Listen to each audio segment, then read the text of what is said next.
Welcome doctors, कैसे हैं? और ये बताइए कैसा लगा nervous system 1। Hopefully nervous system के बारे में आपकी जितनी भी कन्फ्यूजन्स होंगी वो दूर हो गई होंगी। जिन्होंने भी ये टॉपिक नहीं कवर किया है वो हमारे प्रीवियस वीडियो को देख लें।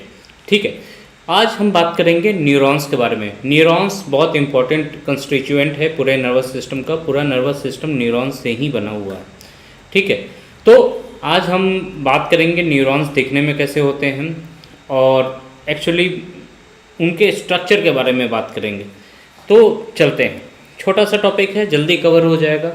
ये जो बॉडी आप देख रहे हो, ये जो बॉडी आपको दिख रही है, इसको हम सोमा भी कहते हैं या प्रोकार्योन भी कहते हैं।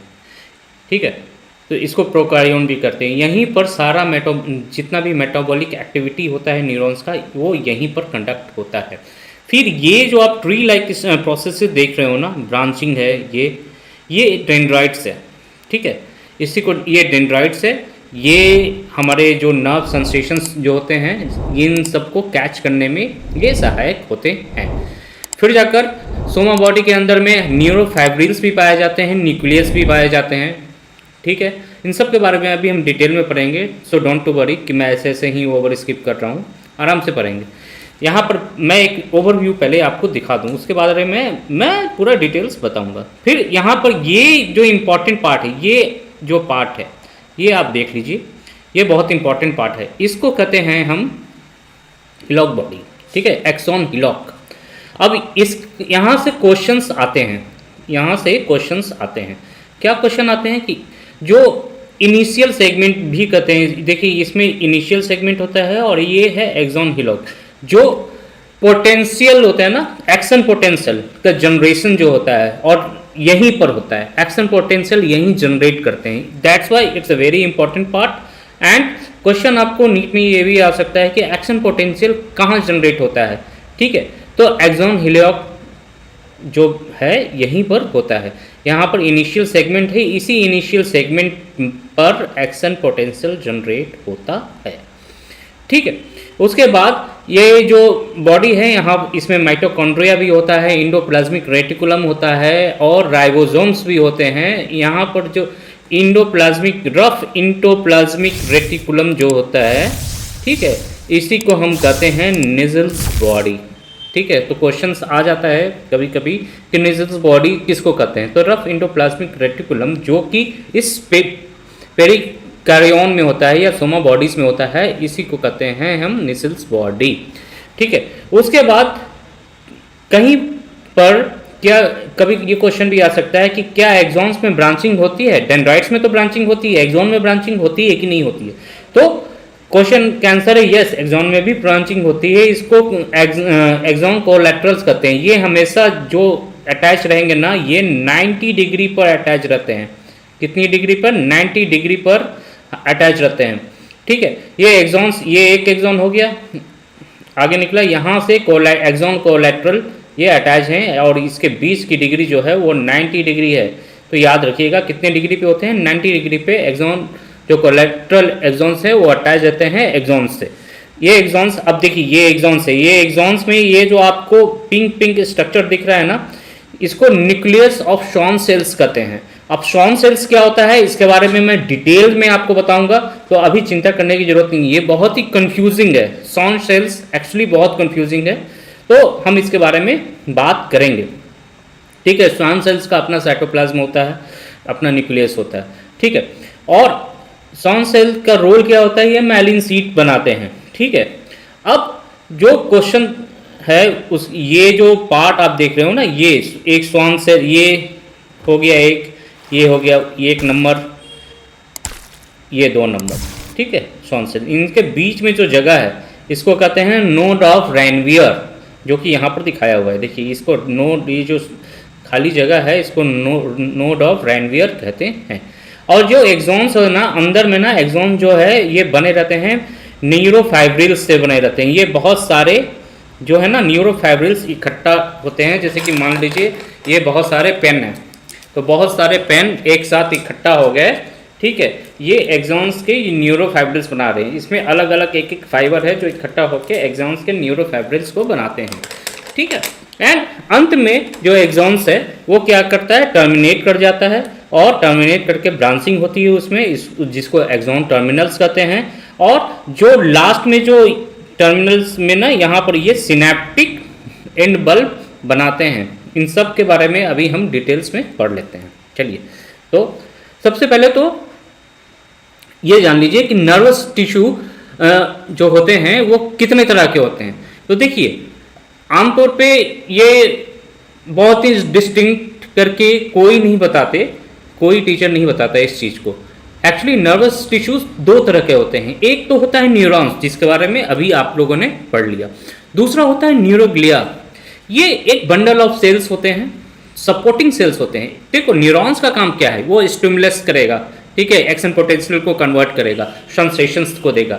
लेकिन भाई न्यूरॉन्स को जो एनर्जी चाहिए, सपोर्ट चाहिए, ठीक है, उनको फ्लूइड की, इंटरस्टिशियल फ्लूइड की ज़रूरत होती है, ठीक है, क्योंकि वो दिन भर बिजी रहते हैं। He is a very busy man, ठीक है। तो उनको सपोर्ट सिस्टम के लिए क्या चाहिए, भगवान ने क्या बनाया है, न्यूरोग्लिया सेल्स बनाया है। वो क्या करते हैं, सपोर्ट करते हैं, नॉरिश करते हैं, प्रोटेक्ट करते हैं इन न्यूरॉन्स को, ठीक है, टू मेंटेन द, ठीक है। और ये इंटरस्टिशियल फ्लूइड का जो प्रेशर है ना, इसको भी मेंटेन करते हैं। तो न्यूरोग्लिया के बारे में हम डिटेल्स में पढ़ेंगे, वो नेक्स्ट जो हमारा चैप्टर होगा, नेक्स्ट जो हमारी वीडियो होगी उसके बारे में हम न्यूरोग्लिया के डिफरेंट सेल्स जो होते हैं उसके बारे में हम पढ़ेंगे, ठीक है।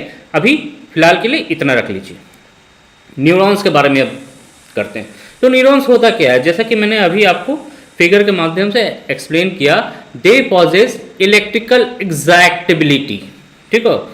तो इलेक्ट्रिकल एग्जैक्टेबिलिटी होता है, ठीक है, और वो रिस्पॉन्ड करते हैं स्टिमुलस को, and they convert stimulus into the action potential, और एक्शन पोटेंशियल को वो प्रोपागेट करते हैं। मान लीजिए यहाँ पर छुआ, एक्शन पोटेंशियल जनरेट हुआ, ये एक्शन पोटेंशियल यहाँ से ऐसे ऐसे उछल के हो जाएगा अपने एंड तक, और फिर जाकर एक्सॉन के एंड पर जाकर वहाँ से वो जो सिनेप्टिक बल्ब है वहाँ से न्यूरोट्रांसमीटर का सिक्रेशन होता है, और फिर से एक नया एक्शन पोटेंशियल जनरेट होता है जो कि दूसरे न्यूरॉन्स को एक्साइट करता है to convey the message further.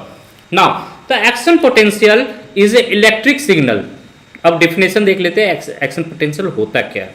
तो क्या कहते हैं, an action potential is an electric signal that propagate, that means travel around the surface of the membrane of neurons. Neurons के जो मेम्ब्रेन है उसके सरफेस पर वो प्रोपागेट होता है, and it begins and travel due to the movement of ions.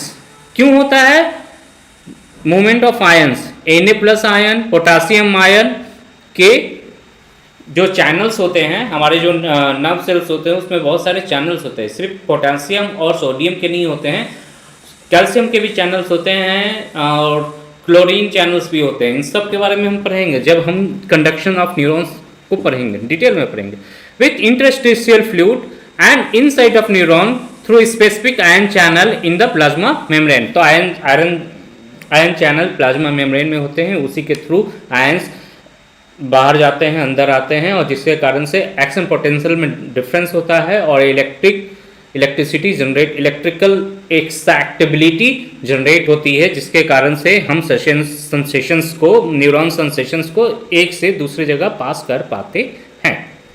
Hopefully इतना समझ में आ गया होगा। नाउ अब देखते हैं पार्ट्स ऑफ न्यूरॉन्स। ये मैं बता चुका हूँ आपको पहले भी, अब रिवाइज करा देता हूँ। सेल बॉडी, जिसको सोमा बॉडी कहते हैं, पेरिकार्डियम भी कहते हैं, ठीक है, और डेंड्राइट्स जो ट्री लाइक स्ट्रक्चर था, उस आपको दिखा दूँ, ये ट्री लाइक स्ट्रक्चर, इसको डेंड्राइट्स कहते हैं, ठीक है। एंड एक्सॉन, ये जो लंबा सा टेल लाइक स्ट्रक्चर है, इसको हम एक्सॉन कहते हैं। नाउ लेट्स अब देखते हैं सेल बॉडी के, सेल बॉडी में क्या क्या होते हैं। तो सेल बॉडी इज ऑल्सो का नोन एज पेरिकार्डियम और सोमा, ये मैंने पहले भी आपको बता चुका, ठीक है। अब से सेल बॉडी में स्पेशल क्या है जो डिफरेंस है एक्सॉन से, ये समझ लेते हैं। तो सेल बॉडी में होता क्या है, एक तो लाइसोसोम होता है, ठीक है, ये देखिए यहाँ पर आपको मैं दिखा दूँ, तो लाइसोसोम है, ये देखिए लाइसोसोम, माइटोकॉन्ड्रिया है, एंड गोल्गी कॉम्प्लेक्स, ये तो होते ही हैं, ठीक है। इसके अलावा ये सेल क्या करते हैं और क्या रखते हैं, endoplasmic reticulum, rough endoplasmic reticulum, are rough endoplasmic reticulum, ठीक है। एंड जिसको हम क्या कहते हैं, इसको हम कहते हैं निसेल्स बॉडी, ठीक है। ये क्वेश्चन आता है निसेल्स बॉडी किसको कहते हैं, तो आप समझ लीजिए। दूसरी बात यह है, ribosomes are the site of protein synthesis. ये सबको पता है कि प्रोटीन कहाँ बनता है, राइबोसोम में बनता है, ठीक है। जब ट्रांसलेशन की प्रोसेस कहाँ होती है, राइबोसोम्स में होती है, राइट। प्रोटीन सिंथेसिस के प्रोसेस को क्या कहते हैं, ट्रांसलेशन कहते हैं। तो ट्रांसलेशन राइबोसोम्स में होती है। So newly synthesized protein produced by nasal bodies are used to replace cellular components as material for growth of neurons and to regenerate damaged axons in the PNS। अब आप सभी को एक बात मालूम है कि जो न्यूरॉन्स होते हैं ना, उनमें डिवीज़न नहीं होता। मतलब एक बच्चा अगर जन्म लिया है, जितना न्यूरॉन्स है उसमें, मरते समय भी उसके पास उतना ही न्यूरॉन्स होगा या उससे कम होगा, उससे कम होगा कि कोई डीजनरेट कर जाते हैं। लेकिन जितना पैदा लिया, जितना न्यूरॉन्स को लेकर, उससे एक neurons, not single one neurons ज़्यादा हो सकता है उसके पूरी लाइफ टाइम में। क्यों? क्योंकि न्यूरॉन्स जो है डिवीज़न नहीं करते। तो क्वेश्चन ये आता है, ओके, जब नर्व सेल डिवीज़न ही नहीं करता है तो ब्रेन ट्यूमर कैसे होता है? सोचने वाली बात है। इसका आंसर मैं पिछले स्लाइड में दे चुका हूँ, आप अभी सोचते रहना, आगे जब मैं अभी पढ़ाऊँगा ना तो इसका आंसर आपको मिलेगा। ब्रेन ट्यूमर्स आखिर होता कैसे है? अगर नर्व सेल डिवाइड ही नहीं करता तो ब्रेन ट्यूमर कैसे होता है? इसका आंसर मिलेगा, ठीक है। ये रहा क्वेश्चन जो कि है सस्पेंस में।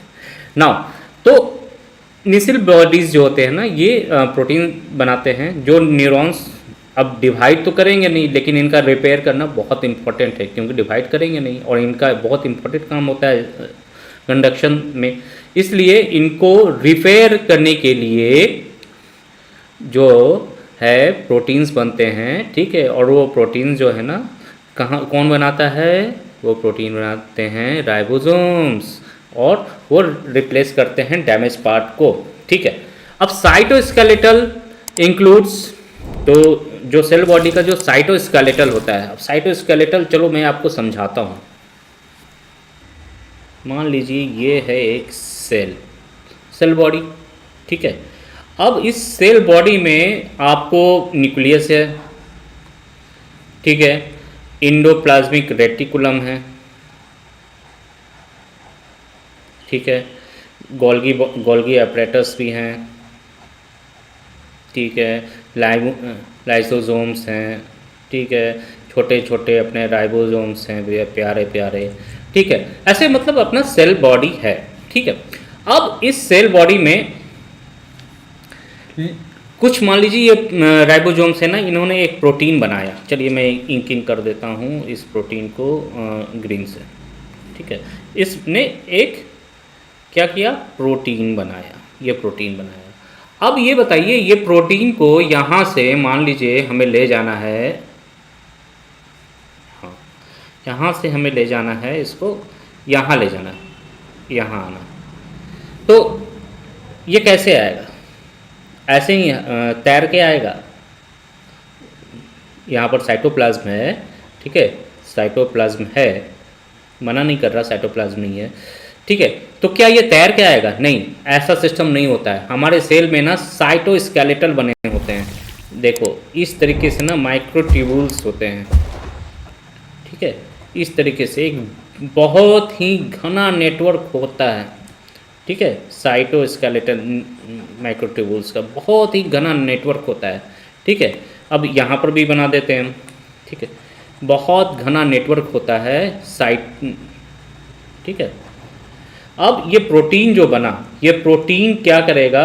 ठीक है, माइक्रोट्यूबुल्स जो होते हैं ना, एक माइक्रोट्यूबुल्स भी होते हैं, ये डायरेक्ट करते हैं इन सब प्रोटीन्स को। ये माइक्रोट्यूबुल्स जो है ना, ये इससे अटैच होंगे, फिर ये प्रोटीन इससे अटैच होगा, इससे अटैच होगा, ऐसे अटैच होके डेस्टिनेशन पर जाता है।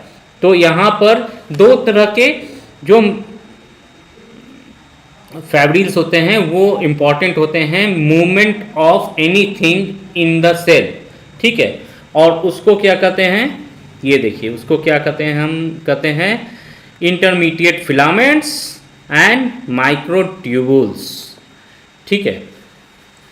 तो इंटरमीडिएट फिलामेंट का काम क्या है, वो सेल को, जैसे ये सेल को ना शेप प्रोवाइड किए, एक स्ट्रक्चर प्रोवाइड किए कि गोल है तो गोल ही रहेगा, ओवल है तो ओवल रहेगा, ये तो ये सेल को शेप प्रोवाइड कर रहे हैं। और ये जो रेड रेड रेड रेड जो है ना माइक्रोट्यूबुल्स, माइक्रोट्यूबुल्स ये क्या करते हैं, ये असिस्ट करते हैं किसको, moving of material in cells and cell body and axon. तो ये असिस्ट करते हैं, ये जो रेड रेड है ना, रेड रेड को अगर मैं मान लूँ कि ये माइक्रोट्यूबुल्स हैं, तो ये जैसे प्रोटीन आया है ना, ये ग्रीन वाला प्रोटीन, ये ग्रीन वाला प्रोटीन इन्हीं रेट से ऐसे ऐसे, सॉरी मैं ग्रीन ले लूँ एक मिनट, इन्हीं जो बना हुआ स्ट्रक्चर ना, इससे ऐसे ऐसे अटैच होके ट्रांसफ़र होके और ये एक जगह से दूसरे जगह ट्रांसपोर्ट होते हैं, ठीक है। तो इसको याद रखिएगा। नाउ डेंड्राइट्स, डेंड्राइट्स के बारे में जानते हैं। तो डेंड्राइट्स क्या होता है, nerve fibre is a general term for any neuronal processes extensions that emerge from cell body of neurons। तो देखिए सेल बॉडी से निकलते हैं, ट्री लाइक स्ट्रक्चर होते हैं, ठीक है, जिसको आप हिंदी में कह लीजिए रेशे, रेशे की तरह निकले हुए होते हैं, ठीक है। Most neurons that have two kinds of processes, दो तरह के प्रोसेसेस होते हैं, एक मल्टीपल डेंड्राइट्स और दूसरा सिंगल एक्सॉन, ठीक है। तो आपको मैंने पहले ही बता दिया है कि मल्टीपल डेंड्राइट्स और सिंगल एक्सॉन्स, ये जैसे फिगर में था, ये मल्टीपल डेंड्राइट्स है और ये एक सिंगल एक्सॉन है। Now dendrites are tree like structure, actually dendrites को लैटिन में ट्री भी कहते हैं, लिटिल ट्री कहते हैं, इसलिए वहाँ से नाम भी इसका डेराइव हुआ है, ठीक है। They contain numerous receptor site for binding chemical messenger from other sales.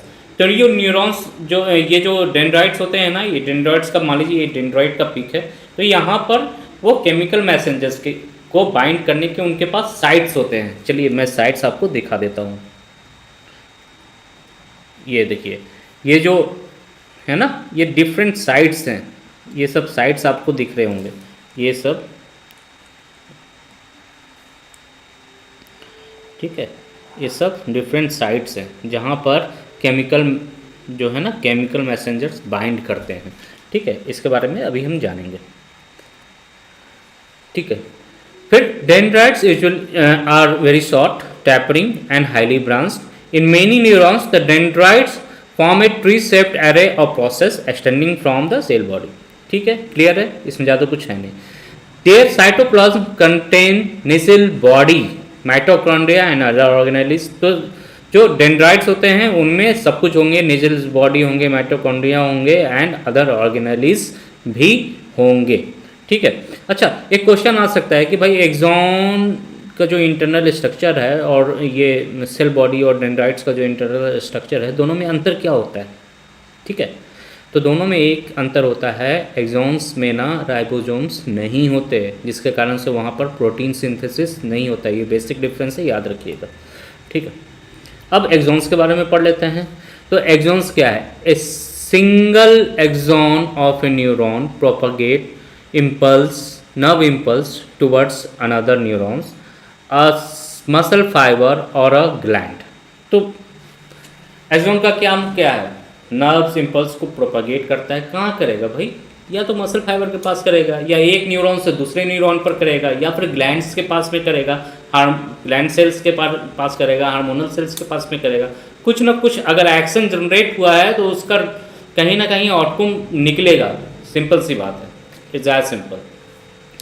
N axon is a long thin cylindrical projection that often join to cell body at concept elevation called axon hillock। तो मैंने आप लोगों को जो बताया था कि ये जो ट्रायंगल शेप्ड का जो स्ट्रक्चर बनता है जिसको एक्सॉन हिलियॉक कहते हैं, और वहीं से एक्शन पोटेंशियल जनरेट होता है। The part of axon closest to the axon hillock is a initial segment. ठीक है, in most neurons nerve impulse arises at the junction of axon hillock and the initial segment an area called trigger zone. तो trigger zone कौन बनाता है? जो triangle structure बना के आपको बताया था, एक ट्रायंगल स्ट्रक्चर मैंने आपको ऐसे बना के बताया था। ठीक है, तो यही जो ट्रायंगल स्ट्रक्चर है इसको हम ट्रिगर जोन कहेंगे, जहाँ पर जो एक्सॉन हिलियॉक है, यहाँ एक्सॉन हिलियॉक है, यहाँ इनिशियल सेगमेंट है। ठीक है ना, इसी को हम ट्रिगर जोन कहेंगे। ठीक है, अब axon contain mitochondria, microtubules, microfibrils. ठीक है, बिकॉज ये सब तो मालूम ही है। माइक्रोफाइब्रिल्स होता है, मैंने आपको पहले ही बता दिए थे कि माइक्रोफाइब्रिल ऐसे बंडल होते हैं। ये बंडल, बहुत सारे बंडल मिलके ही एक्सॉन्स को बनाते हैं। चूँकि रफ इंडोप्लाज्मिक रेटिकुलम प्रेजेंट नहीं होता तो प्रोटीन सिंथेसिस यहाँ होती नहीं है। ठीक है, cytoplasm of axon called axoplasm. अब यहाँ बहुत कंफ्यूजन होता है, मैं उसको आपको क्लियर कर देता हूँ। एक तो चलिए यहाँ पर एक स्लाइड खोल लेते हैं। ठीक है, यहाँ पर बात करते हैं एक्सोप्लाज्म।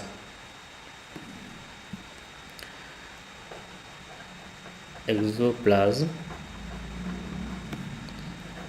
एक्सोलेमा।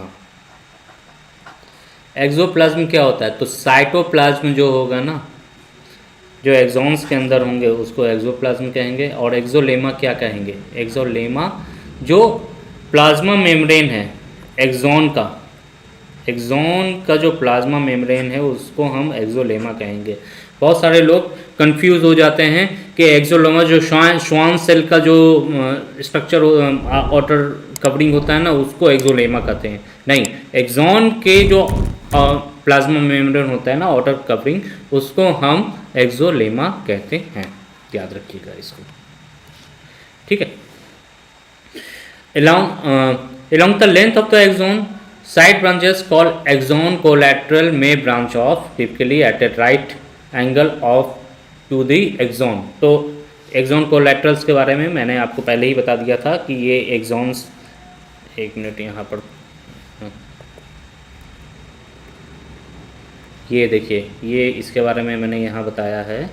ठीक है, ये जो है कि यहाँ पर जो एक्सॉन, हटा के दिखा दूँ, यहाँ पर जो एक्सॉन कोलैटरल्स निकल रहे हैं। ठीक है, ये इसको एक्सॉन कोलैटरल्स करते हैं, जो कि 90 डिग्री पर निकले हुए होते हैं। और the axon and its collateral in by dividing into many fine processes called axon terminals और एक्सॉन टेलोडेंड्रिया।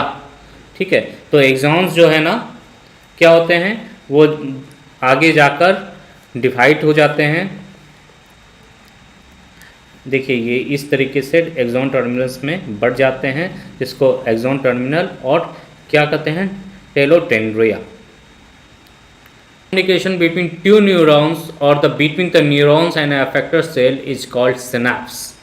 तो सिनेप्स क्या होता है? क्वेश्चंस यहाँ से बहुत आते हैं, मेनली यहाँ से बहुत ही ज़्यादा क्वेश्चन आते हैं, क्योंकि यहाँ पर नए न्यूरो ट्रांसमीटर्स का भी इंट्रोडक्शन होता है। ठीक है, सिनेप्स कहते हैं the tip of some axon terminal swell into bulb shaped structure called synaptic end bulb, other exhibit a string of swollen bump called varicosities. अब आप ये पूछोगे कि सर वो तो ठीक है, एक्सॉन, सिनेप्टिक एंड बल्ब सब समझ में आ रहा है मुझे, ये वेरिकोसिटीज़ नया टर्म है, सुनने में नहीं आया कभी, होता क्या? दिस वेरिकोसिटीज़ होता क्या? ये नया टर्म है, बताइए इसके बारे में। चलिए तो हम बताते हैं आपको इसके बारे में। ये देखिए, ये मान लीजिए ये न्यूरॉन्स हैं, ये मान लीजिए हमने बनाया। एक मिनट, इसको मैं ज़रा पैनल बदल दूँ। हाँ, अब मान लीजिए कि ये है cell body, sorry,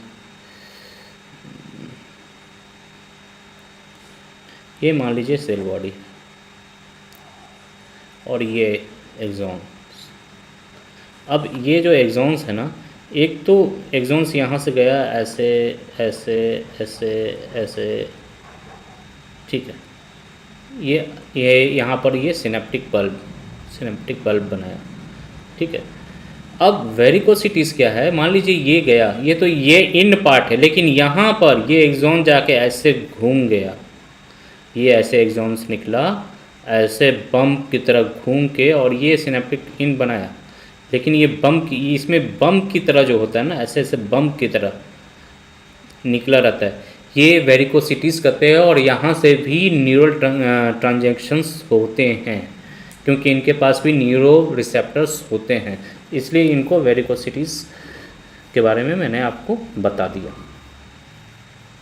both synaptic in bulb and varicosities contain many tiny membrane enclosed sac called synaptic vesicle that store a chemical known as neurotransmitters। ठीक है, न्यूरोट्रांसमीटर्स ये होते हैं, ये देखिए ये वेसाइकल्स हैं, सिनेप्टिक वेसाइकल्स, जो कि न्यूरोट्रांसमीटर्स, ये अब देख पा रहे हो, ये वाला जो ये पिंकिश चीज़ है वो सिनेप्टिक, ये neurotransmitter is a molecule release from a synaptic vesicle that excite और inhibit another neurons, muscle fibers और ग्लैंड सेल। तो न्यूरोट्रांसमीटर का काम क्या है भाई, वो एक्साइट करेगा दूसरे न्यूरॉन्स को या इनहिबिट करेगा, ठीक है, क्यों, या फिर मसल फाइबर पर जाकर अपना एक्शन करेगा, उसको कॉन्ट्रैक्ट करेगा या रिलैक्स करेगा, ग्लैंड सेल्स पर जाकर अपना एक्शन करेगा, ग्लैंड सेल्स को एक्टिवेट करेगा, वहाँ से एंजाइम हार्मोन्स रिलीज़ कराएगा या इनहिबिट कराएगा। तो ये न्यूरोट्रांसमीटर्स का काम है। न्यूरोट्रांसमीटर्स के बारे में भी हम बहुत डिटेल पढ़ने वाले हैं, सो डोंट वरी कि सर ऐसे निकालते जा रहे हैं टॉपिक। मैंने कह दिया ना, जितना कुछ हो सकता है आपके जानने योग्य, मतलब बिफोर MBBS, वो सब आप जान के जाओगे। इनफैक्ट आप जब MBBS की क्लास भी ज्वाइन करोगे ना, तो बोलोगे कि सर कुछ तो नया रहा नहीं पढ़ने के लिए यहाँ पर, ठीक है।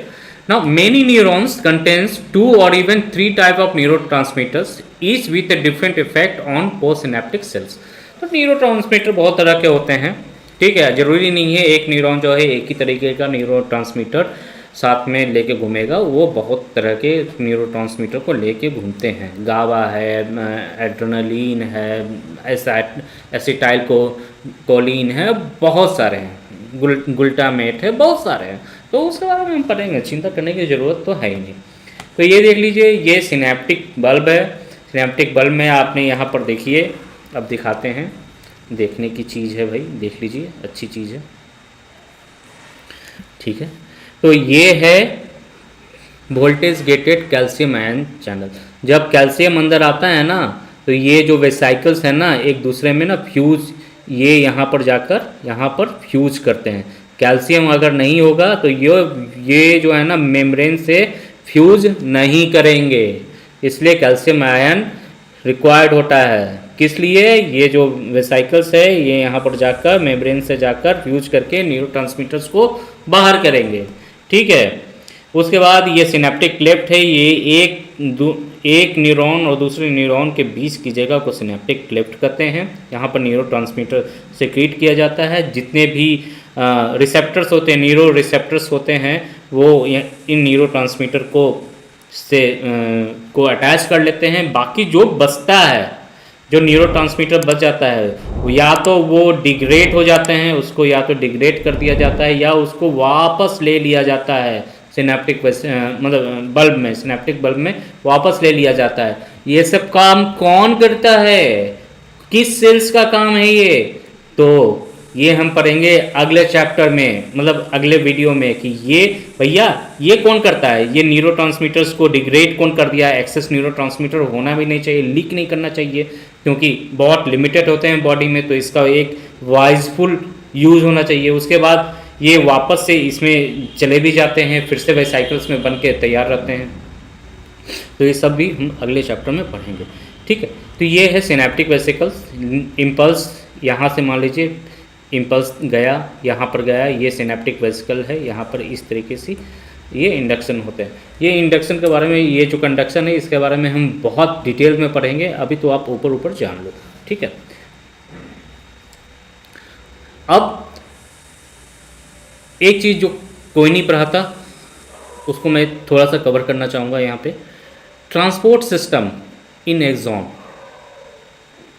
ट्रांसपोर्ट सिस्टम क्या है? देखिए, एक तो नर्व्स का कंडक्शन होगा, ठीक है, नर्व्स का कंडक्शन होगा एक्सॉन्स में, ठीक है, तो नर्व कंडक्शन अलग है।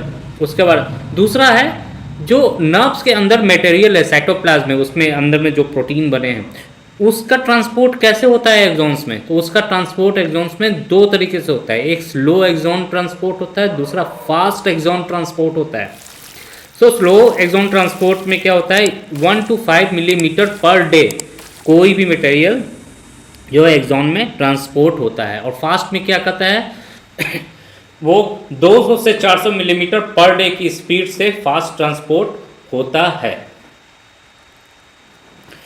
ठीक है। ये ट्रांसपोर्ट किसके हेल्प से होता है? On the surface of microtubules of the neurons. Microtubules के बारे में जो मैंने बताया, माइक्रोट्यूब्यूल्स के सरफेस के ऊपर वो अटैच कर करके ये ऐसे समर सॉल्टिंग करके, ठीक है, इस तरीके से मान लीजिए, इस तरीके से छोटा सा ला भाई, छोटा सा दो, ऐसे यहाँ ये मान लीजिए माइक्रोट्यूब्यूल्स का एक पूरा ऐसा छोटा छोटा पाइप है, तो यहाँ पर आकर यहाँ से ऐसे ऐसे ऐसे ऐसे ऐसे ऐसे करके वो ट्रांसपोर्ट होता है पूरे न्यूरॉन्स पर, ठीक है। तो फाइनली एक बार फिर से देख लीजिए, ये न्यूरॉन्स है। अब मुझे नहीं लगता कि यहाँ पर कुछ भी ऐसा है जो आप नहीं जानते हैं, आप सब कुछ जानने लगे हैं श्वान सेल्स को छोड़कर। तो श्वान सेल्स के बारे में भी पढ़ेंगे, एक्सक्लूसिव पढ़ेंगे उसके बाद। फिर क्लासिफिकेशन ऑफ न्यूरॉन्स, तो न्यूरॉन्स को क्लासिफाई किया गया है। एक मोटर न्यूरॉन्स के बारे में आपने न्यूरॉन्स को क्लासिफाई किया गया है, मल्टीपोलर न्यूरॉन्स, बाइपोलर न्यूरॉन्स और यूनिपोलर न्यूरॉन्स। तो मल्टीपोलर न्यूरॉन्स क्या है कि भाई एक सेल बॉडी रहेगी, ठीक है, उसमें से बहुत सारे प्रोसेसर रहेंगे, एक बड़ा सा प्रोसेस रहेगा जिसको एक्सॉन कहेंगे, इसको मल्टीपोलर न्यूरॉन्स कहेंगे, ठीक है। दूसरा है कि एक सेल बॉडी है, एक तरफ ये डेंड्रॉइड्स है, एक तरफ एक्सॉन्स है, ठीक है, मतलब दो ही साइड्स है। तीसरा है क्या, यूनिपोलर है। यूनिपोलर में क्या है कि एक तरफ एक्सॉन्स है, एक तरफ डेंड्राइट्स है, लेकिन वो निकला सिर्फ एक ही जगह से है, ठीक है। अब इसके बारे में अभी हम जान लेते हैं डिटेल्स में, ठीक है। मल्टीपोलर न्यूरॉन्स जो होते हैं वो से बता दिया होते क्या हैं आपको, ये कहाँ पाए जाते हैं? ये मेनली पाए जाते हैं ब्रेन एंड स्पाइनल कॉर्ड में पाए जाते हैं, ठीक है। इनको मोटर न्यूरॉन्स भी कहते हैं। दूसरा बाइपोलर न्यूरॉन्स में क्या है, एक मेन डेंड्राइट रहता है, एक मेन एक्सॉन्स रहता है, and they found into the retina of I, year and olfaction, ठीक है। तो जो स्पेशल सेंसेस है ना, आई, नोज एंड ईयर, यहाँ पर क्या पाते हैं, बाइपोलर न्यूरॉन्स। याद रखिएगा, ये एकदम इम्पॉर्टेंट है, ठीक है। कहाँ? सेंसरी ऑर्गन्स, कौन सा? नोज, आई, ईयर, ये तीन ग्रुप, ठीक है। फिर जाकर जो यूनिपोलर न्यूरॉन्स होते हैं वो सेंसरी पार्ट्स में अवेलेबल होते हैं, mainly touch, pain, thermal receptors जो होते हैं ये होते हैं, यहाँ पर होते हैं यूनिपोलर न्यूरॉन्स होते हैं। यूनिपोलर न्यूरॉन्स को ही स्यूडो यूनिपोलर न्यूरॉन्स भी कहते हैं, क्योंकि